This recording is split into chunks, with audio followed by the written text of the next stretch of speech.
বিসমিল্লাহ মানে রাহিম। প্রিয় এলাকাবাসী ও প্রিয় দেশবাসী এবং বিদেশে অবস্থানরত প্রিয় ভাই বোনেরা, আসসালামু আলাইকুম। সম্মানিত সুধীয় প্রিয় দেশবাসী, আপনারা দেখতে পাচ্ছেন যে আমি এখন রয়েছি পাবনা জেলার ঐতিহ্যবাহী কাশীনাথপুর ধানের চারা হাটে। আপনারা দেখতে পাচ্ছেন সম্মানিত সুধীয় প্রিয় দেশবাসী, আপনারা জানেন যে কাশীনাথপুরের আশেপাশের মানুষের আয়ের প্রধান হচ্ছিল কৃষি, অর্থাৎ কৃষি স্বনির্ভরশীল এই এলাকাটিতে কৃষকেরা মাঠে বিভিন্ন ধরনের ফসল ফলিয়ে সেই সকল অর্থকারী ফসলগুলো হাটে নিয়ে এসে বিক্রি করেন এবং তাদের জীবন জীবিকা নির্বাহ করেন।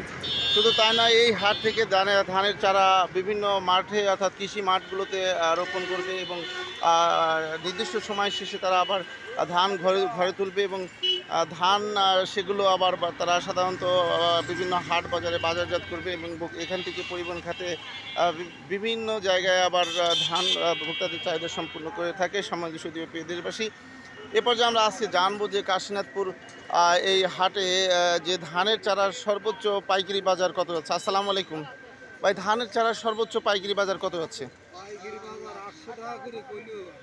মানে 8 টাকা আটি, 8 টাকা আটি। সম্মানিত সুধীয় প্রিয় দেশবাসী, আপনারা বুঝতে পারছেন যে কাশীনাথপুর হাটে আজকে ধানের চারার যাচ্ছে 8 টাকা আটি। আমি আপনাদের মাঝে আবারও আপডেট নিউজ নিয়ে ফিরে আসবো ইনশাল্লাহ। আসসালামু আলাইকুম রহমতুল্লাহ।